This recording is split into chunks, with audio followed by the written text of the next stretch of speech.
Welcome back to Pints and Plot Twists, and today we are talking the best of cult fiction. So all the books that converted me, the books I fled from, and just a few of the books that I would really like to give it a shot.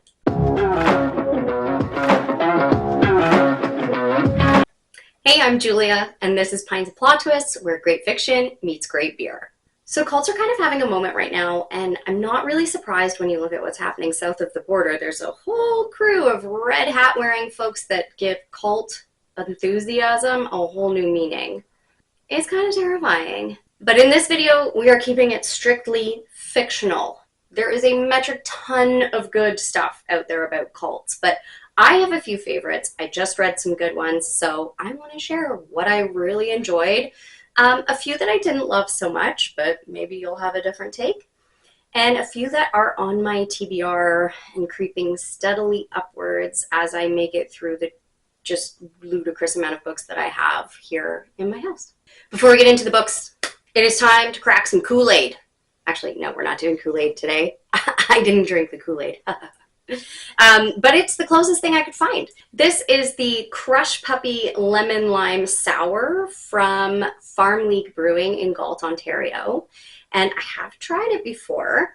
I've actually tried the blue raspberry version of this, and it was very tasty and more dry than I thought it would be. So let's get into it.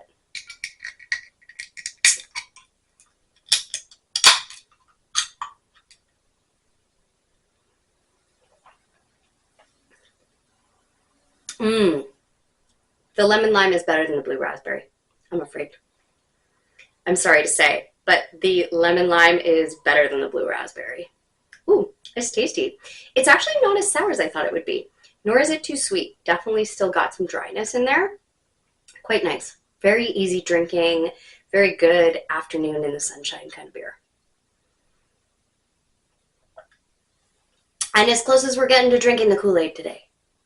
Okay, so the books I'm going to go through sort of in order of my least favorite to my most favorite, but these are all books I really enjoyed. Though I do want to give like a little bit of a shout out, honorable mention to Black Sheep by Rachel Harrison, which does not make it onto this list. And I kind of enjoyed it. It was my first experience with Rachel Harrison. It's about a woman who is invited home for a wedding after she's sort of been like persona non grata from her very religious community. But her religious community is a very different kind. And when she goes back, things unravel. I didn't love it. It was okay. But I read The Return afterwards, which is actually Rachel Harrison's first book. And I really enjoyed that. So I can see why people do like Black Sheep. It just wasn't for me. Now on to my 10 best-ish cult books that I've read recently. And we are starting off with The Swarm by Andy Marino. And this, you can tell, is buggy horror. And it's about this detective and a group of townspeople in this small town where they find this weird body. Like this person has been murdered, but something weird is going on with the body. And then the cicadas come. And their whole town is invaded by these horrible swarms that are trying to get inside of people, and when they get inside, the people go into a coma, or like they don't quite fall down dead, they're still breathing, but they have like cicadas stuck inside of them, and it is very squiggly and very buggy. So if that is not your thing, do skip it, because ooh, it gave me the creeps, but I quite enjoyed it. It was a lot of fun. It was very fast paced, and some of the characters were really great. Next up is actually not a horror. It is Station 11 by Emily St. John Mandel, and this is kind of a dystopian lit fic. And it's a Canadian author who, this is a few years old now, but it was such a good book. It's kind of after a pandemic has effectively ended the world, like ended civilization as we know it. And so there are these survivors of this pandemic, and our book focuses on this main character who joins a Shakespearean traveling acting troupe. And they travel around and end up going to this small town where there's like a prophet who is leading this town, and they run a bit afoul of this prophet. And so begins the chase. But This isn't an action book by any means. It's very much a character piece, and it's told sort of in flashbacks as well as the modern times, but there are the flashbacks of like how this pandemic affected the world.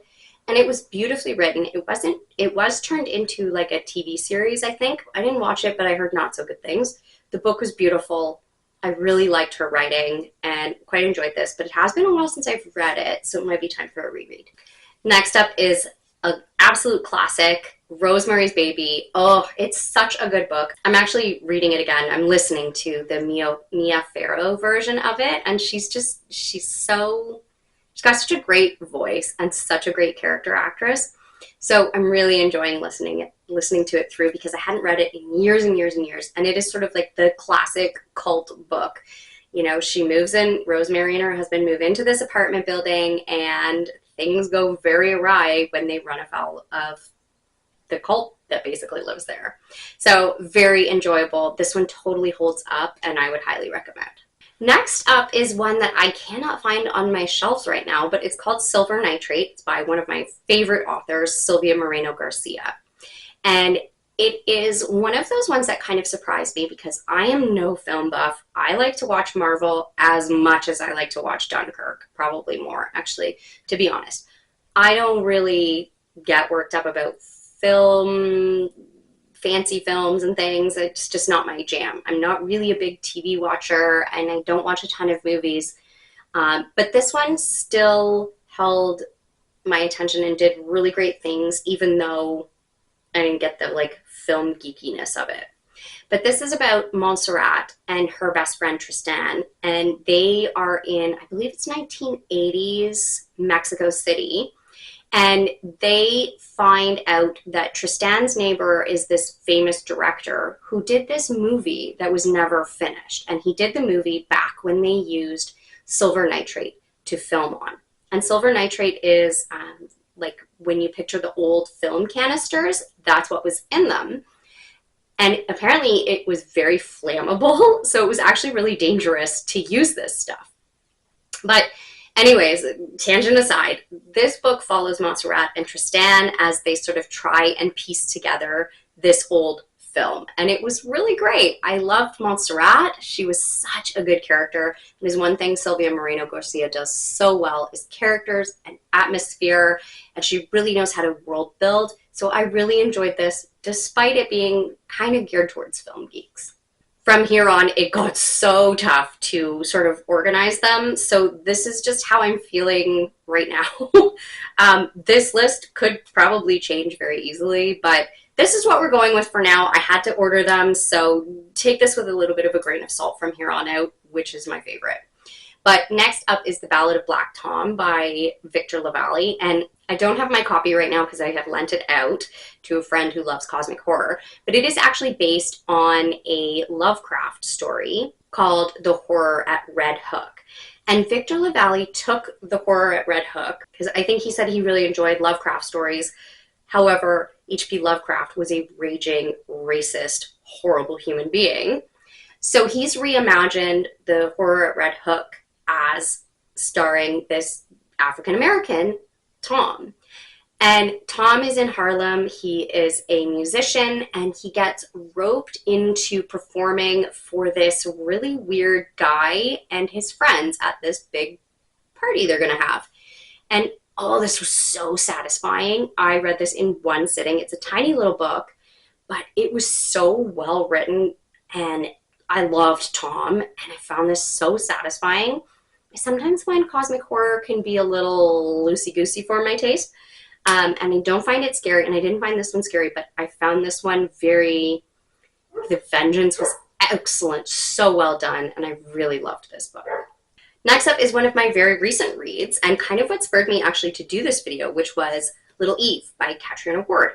And this one is one of her older books, and it's about this commune on an old Scottish island. They live in this castle called Altnahara, and it's a family kind of. It's a man, 2 women, and 4 children, and he is like the adder. He is like the leader of this cult based on snakes, and he's got them all brainwashed into believing that they are better than the rest of this Scottish town.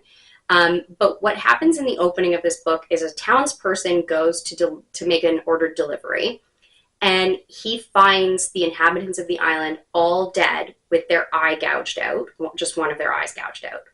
And one of the children, I guess she's a teenager at this point, survives and says, I'm the sister, and it was my younger sister Eve who did all of this. And so it's told in two timelines, with the sister Dinah, who survived, being the one to sort of have that future timeline and what happens to her later. And then it's told from Eve's perspective as she's growing up on this island, and like what sort of led to this event. And in true Catriona Ward fashion, this is very twisty and turny. I did predict the ending. I wasn't surprised. And yet I still really enjoyed the process of getting there. There was enough surprise and interesting things happening that I didn't sort of predict how we would get to that ending. I just knew what the ending would be. So it did not spoil my enjoyment of this book, and I really did love it.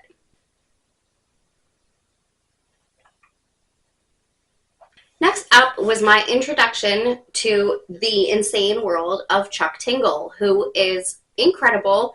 Such illustrious titles as Trans Wizard Harriet Porbus, or Pounded in the Butt by my Hugo Award, or Pounded in the Butt by a Gay Unicorn Biker. He has hundreds of these really bizarre erotic fiction stories. Seriously, check him out on Amazon. It is hilarious. I Googled and giggled for so long.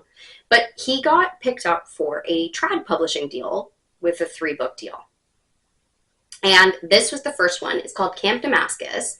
And it is about this young woman who lives in this very religious town where they have the most successful gay conversion camp in the country. They have a 100% turnaround rate. And our main character, Rose, is like very devout, very religious, good girl, but she starts having these weird feelings and realizes that maybe she's not quite the good girl she thought she was, and maybe there's more going on at Camp Damascus than she thinks.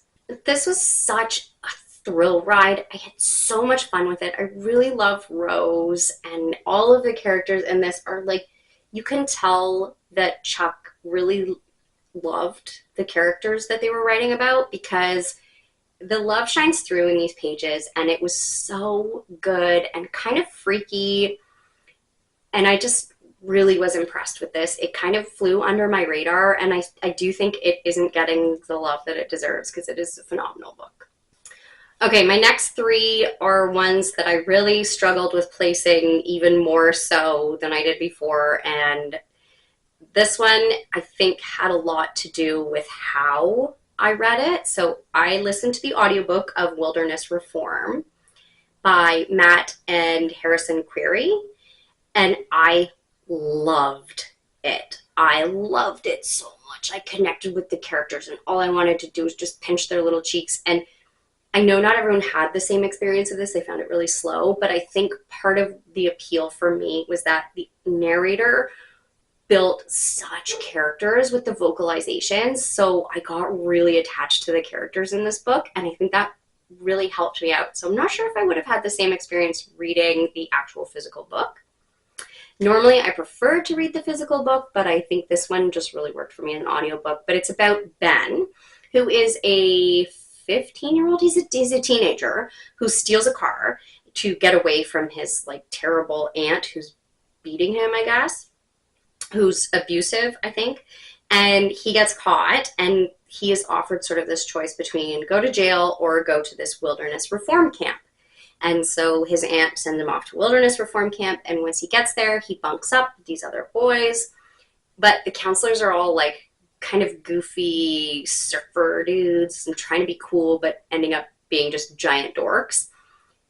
But some of them are really weird, and like they don't have much personality, and they seem to be following the, wilderness reform boss. And so it really devolves slowly. Things kind of happen quite slowly, as you would imagine with teenage boys. they have to sort of work it out. They have to figure out what their next steps are. And I really loved Ben so much. And I loved his cabin mates. And I thought they were really great characters.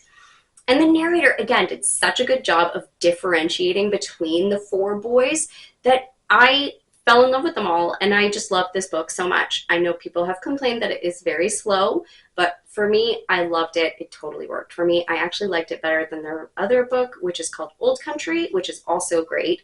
Not about cults, though. But I love it. And they have a new book coming out called Blood Trail, which I'm definitely excited to get into as well.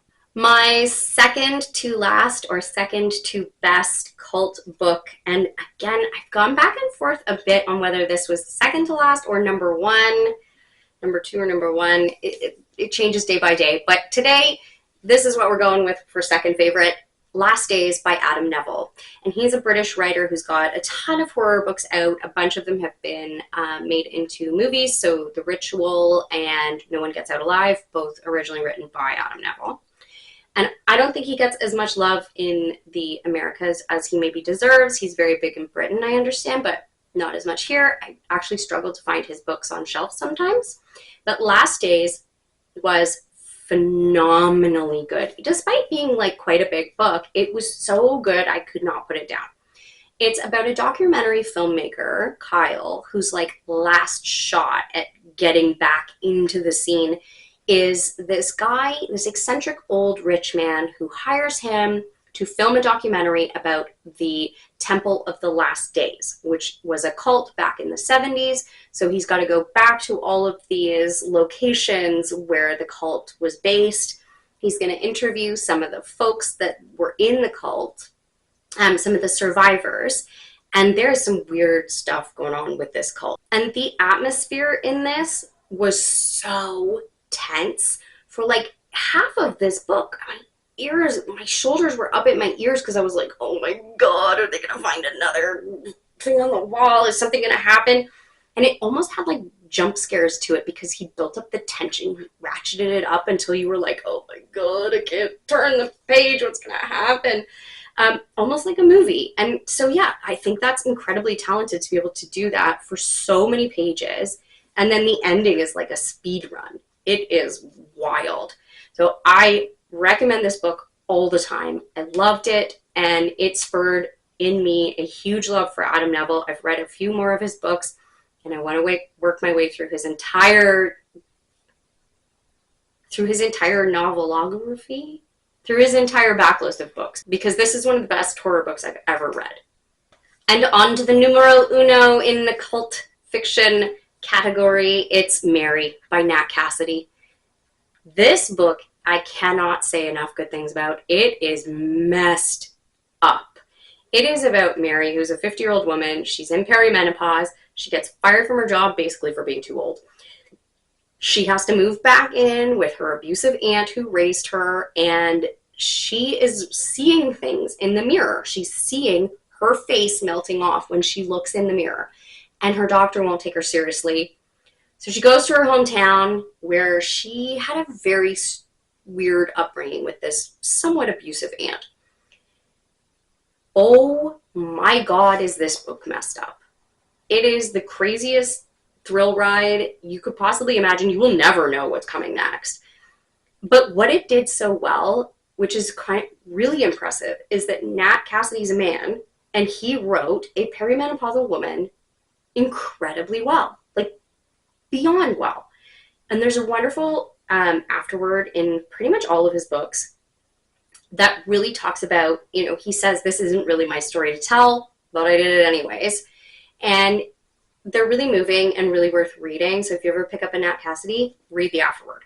But this blew my socks off. I had no idea what to expect at any point in this whole story. And the ending is absolutely bananas. So definitely, if you haven't read Mary yet, please check it out. His latest, When the Wolf Comes Home, was a huge hit last summer. But I'm not sure which I liked better. I think Mary is probably better. I think Mary is maybe my favorite of his. It's a tough call. But definitely my favorite cult fiction book. 100%. Do yourself a favor, pick this one up. But do check your trigger warnings. And now I have a few that I do not recommend. In fact, these are a few that I would suggest maybe you skip.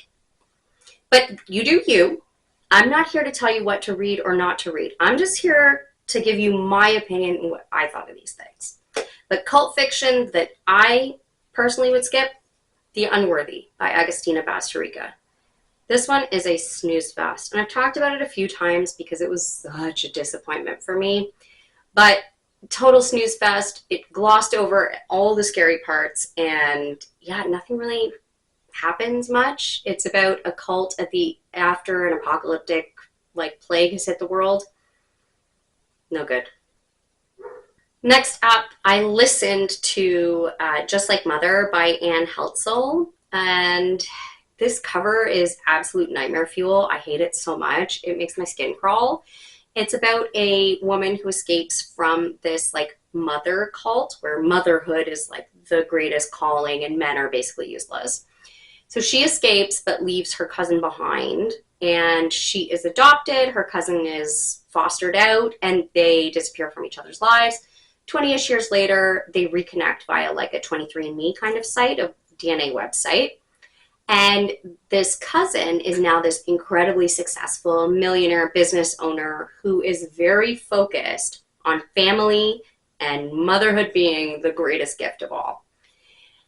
And boy, this one was predictable. If you can't figure out from what I've just said what the story is going to be, I feel sorry for you.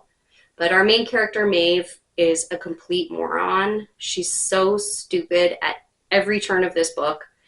The men in it made no sense to me. The whole cult made no sense. It just didn't work. If you like a thriller, you're willing to suspend your disbelief, and you just want something quick and snappy, go for it. But I did not love this one. Sticking with thrillers, I also didn't love The Family Upstairs. It is not one of my favorite Lisa Jewells. I do like some of her books. I find them a bit kind of hit and miss. Some I'm apathetic about, some I loved. This is one that I was quite apathetic about. I just didn't really buy into the characters in this one, and the twists didn't quite work for me. So yeah, it had a sequel, The Family Remains, that I also read and have. And I like that one even less. So yeah, not my favorite Lisa Jewell. There are better ones out there. And if you want cult fiction, I would say go with the ones I recommended earlier. And finally, I did not hate this at all, but How Bad Things Can Get by Darcy Coates. Definitely not my favorite of hers. I've read a bunch of her books. This is her most recent release, and it's sort of a play on the YouTuber Mr. Beast kind of thing, where this group of friends wins a trip to this island where they're going to participate in these games and competitions, all under the guise of this famous YouTuber who runs these. And I need a drink just to finish talking about this book. But I did not buy this one. It was fine, as I said. It was really easy to read. It was a really page-turnery kind of thing. But our main character, Ruth, was such a buzzkill. And again, kind of dumb. And the Mr. Beast character, I did not buy him at all. Did not work for me. I just felt he was too stupid. There was no way he was real. So yeah, it was fine. It was probably the best of these don't recommend books. But still, there are so many better options, even from Darcy herself. So if you want to read more of her books, I would definitely suggest reading From Below, which I loved. It was the scariest book I've ever read. Cute cover. I love the idea here. I'm really into reality show books right now, but this didn't work for me. And finally, I have a few that I have on my TBR. And the first one, and absolutely the one I want to read most on this list, is Little Heaven by Nick Cutter. And I love Nick Cutter. Real name is Craig Davidson, but he writes under this pen name Nick Cutter for his really dark and gory fiction. I've read 3 of his books and 4 of his books actually and loved all of them. So I'm very much looking forward to getting Little Heaven, which is about these 2 mercenaries that are hired to rescue a kid from this cult. So they have to like drag him out of this cult, but things get really dark and he writes really gruesome books. So very excited to read this one. Next up is another one that is not a horror, and it's called The Girls by Emma Cline. And this is sort of one of the big names that comes up when you think about cult fiction. And it is loosely based on the Manson cult. It's about this young woman who becomes like really infatuated with another young woman who starts kind of like dragging her into this cult. So I really want to read this one, but it is more of a lit-ficky thriller type thing. So interested to check it out. Next up, and God, I hope this is a horror comedy. I don't know if it is. I've read another one of Jenny Kiefer's books, but Crafting for Sinners looks and sounds like a horror comedy to me. It is about a woman who is, I think she's queer, and she gets trapped in a craft store that is run by this very religious group. And she has to battle her way out of basically like a Michael's, this giant big box craft store, against these cult members. And that sounds hilarious to me. But I don't know. I read This Wretched Valley by her, and it was not horror comedy. This has got to be. Drop it below if this was funny, because if it wasn't, what a missed opportunity. Next up, and I know there's a lot of TBRs on here, but we're getting to the end, and it is The Year of the Witching by Alexis Henderson, and she's a fabulous writer. I haven't actually read any of her books yet, though I do have House of Hunger on my shelves up there. But this one is about Emmanuelle, who is she's a mixed race woman in this commune where being mixed race is like verboten, basically. So she is kind of exiled to the edges of this community. In the woods, she finds like the spirit of some witches, and things start getting kind of dark, and she reveals these dark secrets about her hometown called Bethel. And I think it's kind of Salem inspired, but very much looking forward to reading this. I've heard nothing but good things. And finally, what would a cult video be without some talk of MLMs, multi-level marketing? And if you don't know about MLMs, please go check out Hannah Alonso on YouTube. I'll link her channel. She has this series that is so funny called MLM Fails, where she talks about all of these stories that she gets from her viewers about all of these ridiculous things that have happened in MLMs, like, Arbonne or Monate, where, they pitch you the business opportunity. They want to sell you a product, but mostly they just want to pitch you the business opportunity. So Death in the Downline by Maria Abrams looks absolutely hilarious. This is it's like a little cute mystery about this woman who goes to her hometown, sees her old best friend, and realizes, wow, this best friend looks great and looks like she has got her life together. Then there's a murder, and she has to solve this murder to save her former best friend, who might be next. It looks so cute and so fun, and MLMs are very culty. Don't come for me. You know it's true. But yeah, do check out Hannah Alonso's channel. I think I have watched all 100 and some odd MLM fails videos. They are so funny, and she does such a good job with them. But yeah, MLMs kind of get into that weird culty territory. So much as I knock cults, I do feel like, we're all getting ready to start a little bit of a book collecting cult over here. So I probably shouldn't shit on stuff too much. But there is a lot of great cult fiction out there. So if you've read some really good ones, or if you really disagree with what I've said, let me know. I want to talk about this stuff. They're so fascinating. There's so many good documentaries. And again, if anyone wants me to do a roundup of good cult podcasts, I am willing to die on that altar. I'll tell you that. So let me know, and I'm happy to do a run through of podcasts. I love listening to them. They're so good, but I haven't gotten into any that are cult-based yet. So I could definitely do some of those and listen and review. Or if you have any nonfiction suggestions about any of the great cults, I'm open to hearing those too. We all love us some true crime. Thank you so much for checking out this video. I hope you will read a great cult fiction soon. Please give me a like and a subscribe if you watched this all the way through to the end, and come back for more great fiction and beer content. And I'm going to go finish this Not a Kool-Aid. So I will see you in the next chapter. Cheers!